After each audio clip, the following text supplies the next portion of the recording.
מלכנו, חטאנו לפניך.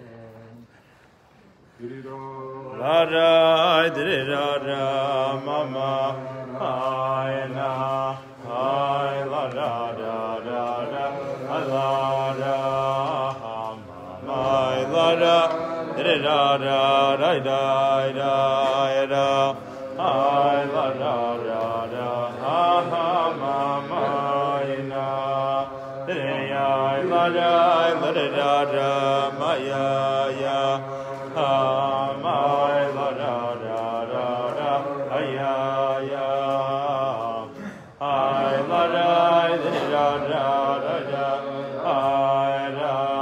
I la ra ra ra I la ra ina avino malkeino ayen la no mele ayen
Avinu malkeinu, koneinu vaneinu.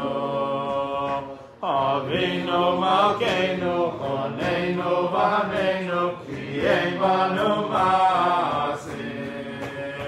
Aseh imanu, tzedaka v'chesed. Aseh imanu, tzedaka v'chesed, v'hoshiyenu.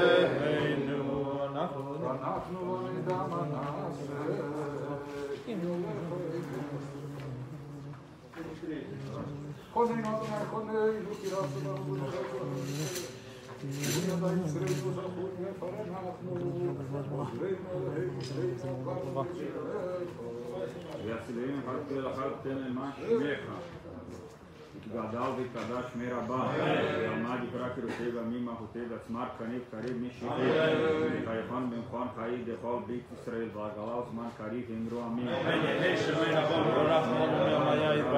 מאה מיה יתברר ושבא ויתפאר ויתרומה וינשא ויתהדר ויתעלה ותלש מקשה בריחו ולא נטול בחטא ושירה תת ושפחתה ונחמתה באמירם בעלמה ואמרו אמן וקבץ ותהון תהון לכל בית ישראל קודם הון דשמיא ואמרו אמן ויש של אמר רבה נשמיא ובן טובים עליהם כל ישראל ואמרו אמן ועושה שלום במרומה והוא יעשה שלום עלינו ועל כל ישראל ואמרו אמן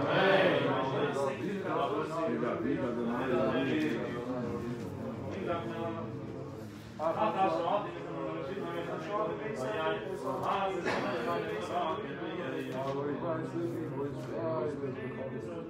שמע אדוני יקרא וחומני בעינינו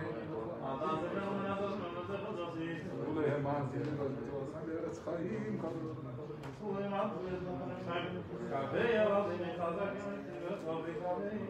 קבל אדוני חזק ואמיץ דיבר על קבל אל אדוני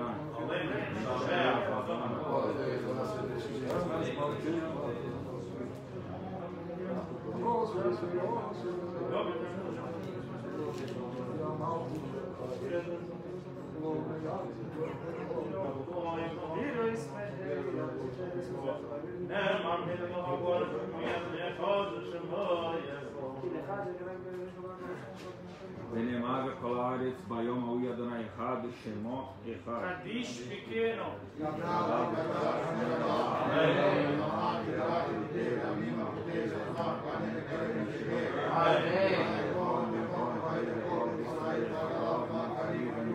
אמן. יהי שמי רבה מברך לעולם אומר ומהיה יתברך.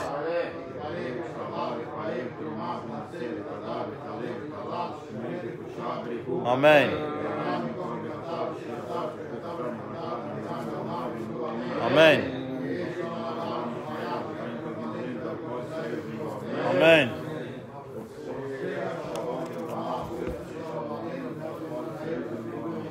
אמן. אל תירא מפחד פתאום ומשוע רשעים כי תבוא הוצאו עצות ודברו דבר ולא יקום כי מנואל והזיגנה אני הו והסיבה אני אסבו אני עשיתי ואני אעשה ואני אסבו ואמלא אך צדיקים יודו לשמך ישבו ישרים את בניך. Vamos dedicar o estudo de hoje, Leilui Nishmat, em memória para a elevação da alma de Yitzhak ben Nehemia, Zichrono Livracha. Estávamos tratando sobre a mitzvah do vidui, a mitzvah da confissão. Conforme já começamos a explicar, na realidade é uma mitzvah que se aplica o ano todo e sempre nessas circunstâncias, ou seja, quando houve uma falha, um pecado, é uma mitzvah da Torá, que a pessoa admita a falha, reconheça o erro, faça uma confissão verbal diante de Deus. É isso que nós temos na reza que acabamos de dizer, Hashamnu, Bagadnu, ou Hatati, Aviti, Pashati, pequei, transgredi, cometi o erro, etc.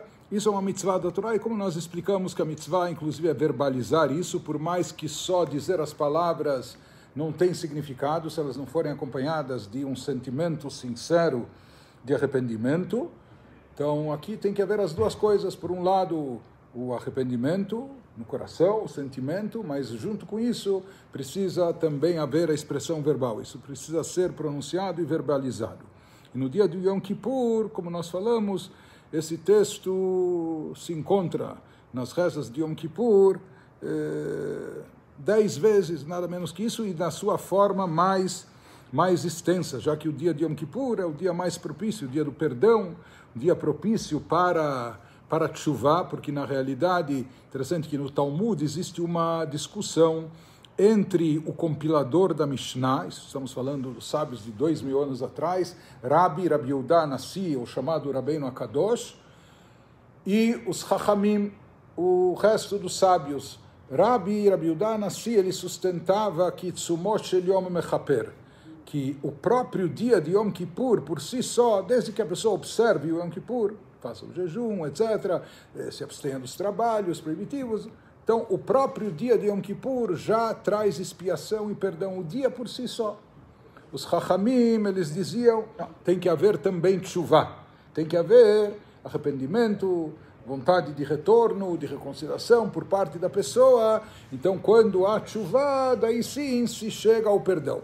No final das contas, Maimônides, os codificadores da nossa lei, eles acabam dizendo que a halakha prevalece, a lei prevalece como os chachamim, como os sábios. Ou seja, que é necessário também a tshuva. E o vidui, a confissão, é parte da tshuva. Mas, o Rebbe explica que, na realidade, os chachamim também, eles concordam com o Rabi Yehuda Nassi sobre o poder do Yom Kippur, que Itzumo shel Yom Mechaper, que o dia por si só já perdoa, tem o poder de perdoar. Mas os chachamim sustentam que para revelar ou para atrair o poder espiritual desse dia, nós precisamos nos tornar recipientes para isso. E como a gente se torna um recipiente apto para receber e obter esse perdão, atrair sobre nós através da tshuva. Mas grande é o poder do dia que ele traz expiação, e por isso no dia do Yom Kippur nós temos repetidas vezes esse vidui. Talvez na primeira vez a gente ainda estava com a barriga cheia ainda da refeição pré-jejum, sabe? Ou não prestou tanta atenção, na outra a gente ainda estava distraído e etc. Mas falando e dizendo o texto 10 vezes, bom é se concentrar em todas elas, não é? E de repente até cada vez se aprofundar mais no texto, nas palavras e no sentimento. Mas de repente se uma outra, falando tantas vezes durante as rezas, então numa dessas vezes, de preferência até mais, isso vem acompanhado de sentimento. Isso é efetivo para a tshuva. Mas se uma pessoa já falou o vidui o ano passado, e ele sabe que determinados pecados nesse ano ele não cometeu, ele precisa repetir. Então, na verdade, nós já vimos ontem que existe um conceito de responsabilidade mútua, não é? de responsabilidade comunitária, que todos nós somos fiadores e avalistas uns dos outros, querendo ou não, sabendo ou não, todos nós fazemos parte de um corpo só, somos corresponsáveis. Por isso, mesmo que eu sei que esse pecado eu não cometi, esse com certeza eu não cometi, mas se um outro membro da comunidade cometeu, de certa forma, isso também, essa responsabilidade também recai sobre mim. Talvez eu poderia, se é alguém que eu tenho ascendência, que eu tenho conhecimento, talvez poderia ter conversado com ele, fazê-lo voltar atrás dessas ações, dessa conduta, mesmo se é alguém que eu não conheço, mas isso não me isenta de uma responsabilidade, enfim. Na prática, nós voltamos e tornamos a confessar, e todos os anos, o texto padrão, embora uma pessoa já tenha confessado um pecado uma vez, ela poderá confessá-lo de novo, como disse o salmista, no famoso Salmo de número 51, quando o rei David expressa lá suas palavras, seus sentimentos de tshuva próprios, pois minhas transgressões eu reconheço e o meu pecado está sempre diante de mim. Vechatati negdi tamid.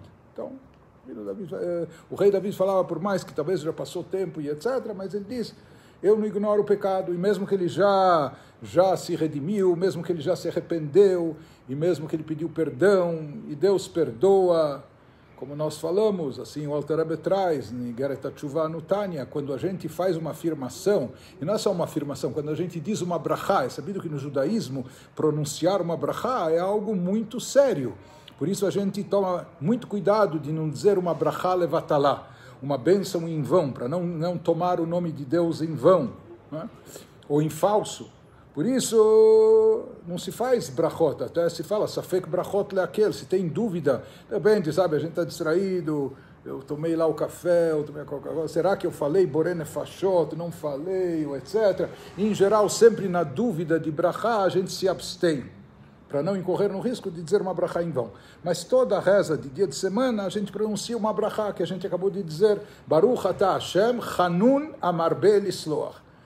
Abençoamos a Deus, pronunciamos uma bênção, afirmando que Deus é misericordioso e Ele perdoa bastante e muito. Marbe lisloach. A gente afirma, né? Então, por que e como se pronuncia essa brachá? Diz o Alter Rebbe, porque não existe nenhuma dúvida que Deus perdoa. Já que antes nós fizemos uma outra brachá, arotze b'tshuvah, que Deus aceita de bom grado, Ele quer com aceitação a nossa tchuvá. Então isso pressupõe que fizemos tchuvá. Se fizemos tchuvá, pode ter certeza absoluta que fomos perdoados. Assim a gente fala também na brachá de Yom Kippur. Mas mesmo assim, o rei David fala, eu sempre me recordo do pecado, está sempre diante de mim, mesmo tendo sido ele perdoado. Inclusive mestres nossos diziam, existem dois sistemas, tem um sistema de alinhamento, não é? Onde combinam as linhas, mas numa bateria, numa pilha, então o positivo vai com o negativo com o positivo, etc., não é? Às vezes é o inverso. Ou seja, às vezes a combinação ela é feita justo ao contrário. Então assim ele dizia também que no nosso caso existe uma diferença entre a criatura e o Criador, entre nós e Deus, em relação ao conceito de lembrança e memória. Então se diz o seguinte, se um sujeito cometeu uma transgressão, fez uma verá, mas ele se esquece muito rápido e muito fácil disso, lá em cima se lembram, gravam e memorizam. Por outro lado, se alguém cometeu uma verá e ele não se esquece disso, por mais que ele já fez tchuvá, pediu perdão, confessou, mas ele está sempre, constantemente se lembrando, quanto mais ele se lembra da verá aqui, lá em cima, esquece. Se fala a mesma coisa em relação às mitzvot. Se um sujeito uma vez fez uma mitzvah, sabe? 4 anos atrás ele deu R$100 para tzedakah, para a sinagoga. Ele está sempre lembrando. Eu já dei tzedakah uma vez, sabe? 4 anos atrás, eu dei, etc. A pessoa fez uma mitzvah, fez a mitzvah, foi creditado, mas ele fica se lembrando, quanto mais ele fica se lembrando da mitzvah, lá em cima esquecem. Por outro lado, se uma pessoa faz uma mitzvah, eu fiz, não fiz mais que a obrigação, fiz e ele fez e esqueceu, já partiu para a próxima. A pessoa faz uma mitzvah e se esquece, lá em cima fazem questão de lembrar e registrar. Mas de qualquer forma, assim falou o rei Davi, essa era a atitude dele, sempre ele se lembrava do pecado, e por isso também se fala que no vidu e na confissão, nem que seja também pecados que parecem remotos ou de tempos atrás, da juventude, sei lá, mas a gente continua mencionando-os e confessando e pedindo perdão. Porém, ao repetir uma confissão, a pessoa deve tomar cuidado para não negar o perdão de Deus ou deixar de mencionar seus últimos pecados. Ou seja, por um lado, ele não tem que ficar só em coisas da época do bar mitzvah, pós-bar mitzvah, etc. Tem que se lembrar dos recentes. E ao mesmo tempo, essa questão, aqui não é uma questão de ficar remoendo o passado ou ruminando, né? Mas quando ele se lembra mesmo de pecados anteriores, existe uma vantagem nisso. Mas que isso não signifique para a pessoa, para não negar o perdão de Deus, que a pessoa imagine que ele não foi perdoado. Ele tem que saber, tudo bem, eu posso me lembrar e etc. Se fala que, como o Alter Rebbe explica no Tânia, é bom a pessoa se lembrar que isso vai deixar ela constantemente no estado de mais humildade e modéstia, entende? Então, tem alguns benefícios. Ou até ela aceitar de sabores da vida. Nem sempre as coisas saem exatamente como a gente quer, e se uma pessoa se lembra, olha, afinal de contas tem certas coisas que eu fiz, e etc. Enfim, que isso seja uma capará, uma expiação para mim. Né? Então, tem as vantagens de lembrar-se, mas que essa lembrança constante da pessoa não implique na pessoa estar negando o fato de Deus ter perdoado ela. Porque isso é um princípio fundamental. E se diz que apesar de que não se exige de uma pessoa que ela repita uma confissão, ela deve orar constantemente pelo perdão divino, porque caso contrário, seu arrependimento não será completo, etc. E ele nos diz também, da mesma forma, deve-se pedir perdão a Deus por pecados desconhecidos e esquecidos, como orava o salmista, limpa-me das culpas ocultas, e no nosso vitui, na nossa confissão, tem textos desses, porque a gente às vezes faz, sabe, no piloto automático, faz tanta coisa, falar então, a gente fala tanta coisa pelos cotovelos que às vezes a gente nem percebe que nessas falas, sabe, de repente você soltou um dardo, ou você soltou um míssil, né? A primeira arma de longo alcance que tinha, até antes do arco e flecha, era a língua, a boca, né? Difamou o outro, falou, e a pessoa falou tanta coisa para cá, para lá, e já nem se lembra, nem percebeu, nem não sei o quê. A gente não percebeu, mas por isso a gente acaba pedindo também no nosso vidui, a gente acaba também confessando ou pedindo perdão até por pecados que eventualmente a gente nem se apercebeu ou se esqueceu, passou assim por cima. Por outro lado, ele nos diz, como a gente já falou, que a confissão é particular, individual, cada uma diante de Deus. Isso conta o quarto Rebbe de Chabad, o Rebbe Maharash, Rebbe Shmuel era o nome dele. Ele conta que quando ele era criança, antes do Bar Mitzvah, acho que ele tinha 10 anos de idade, estava rezando na sinagoga, e tinha algum senhor atrás dele, sabe? E acho que, não sei se tinha uns bancos, cadeiras, os apoios, etc. O vidui é cumprido em Yom Kippur. Então, na hora do vidui, sabe, ele era um garotinho ainda pequeno, então aquele senhor, ele apoiava o marzor nas costas dele, para dizer o vidui.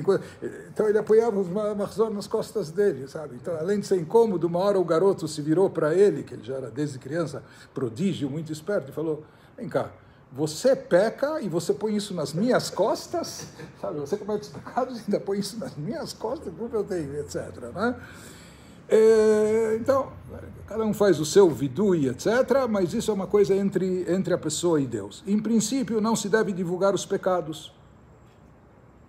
Não só que não precisa, nem se deve, pois isso indica falta de vergonha e desrespeito por Deus.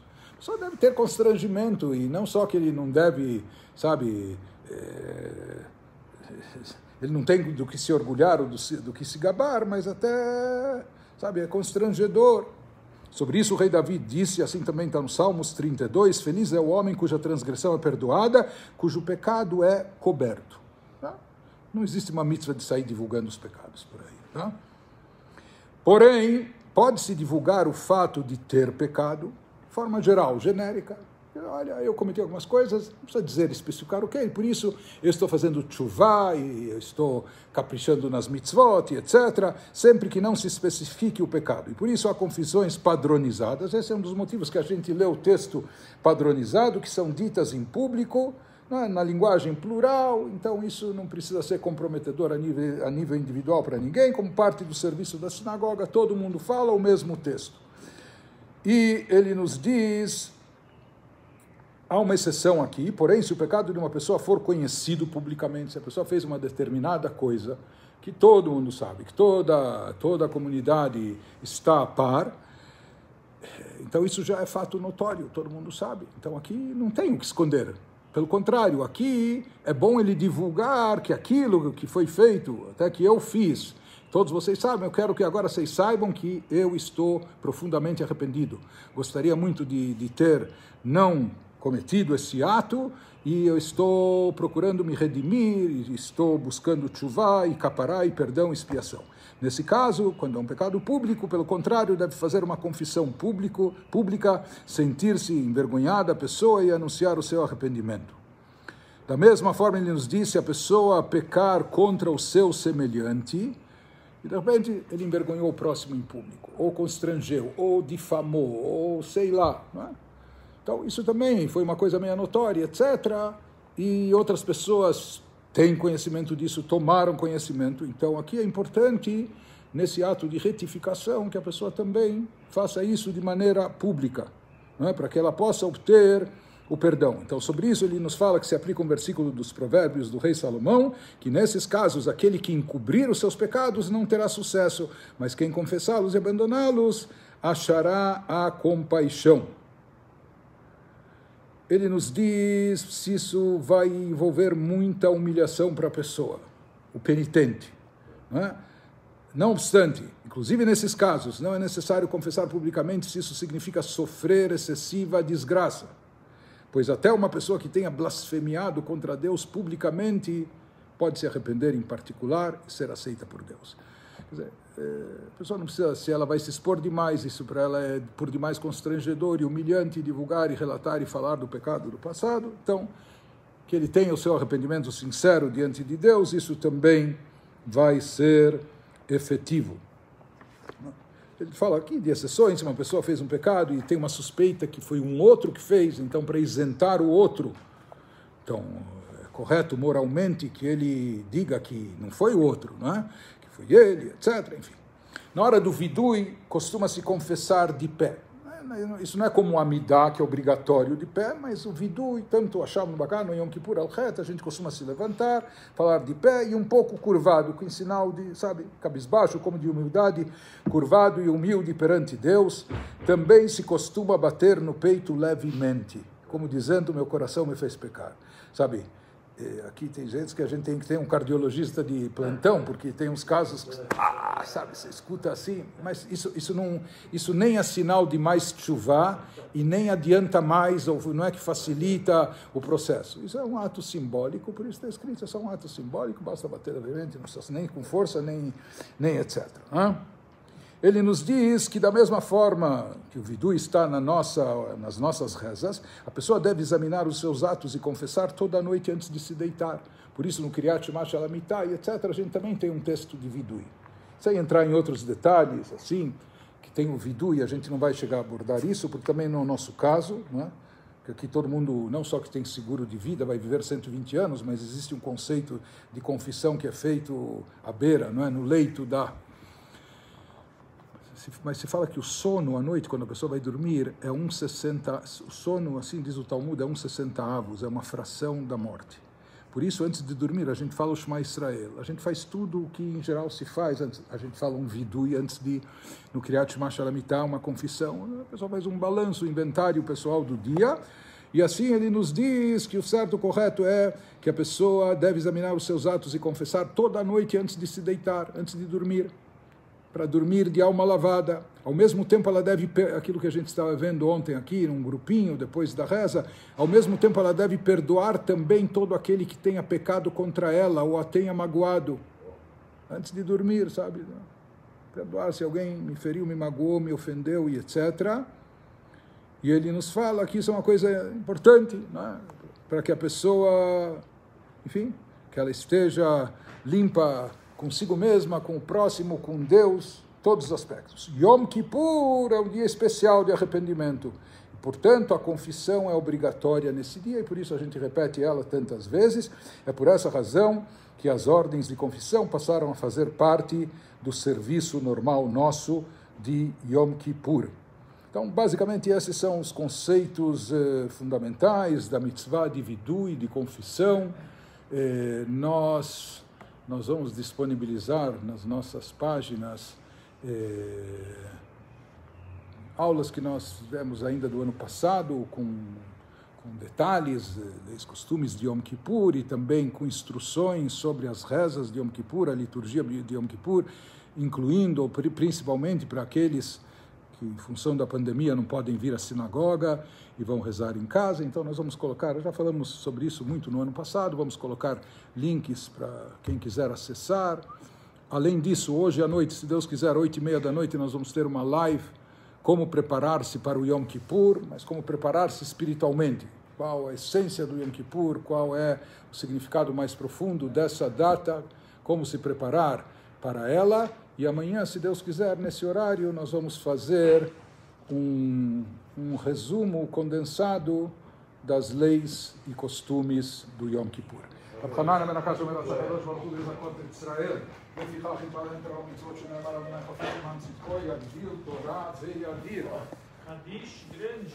Gadal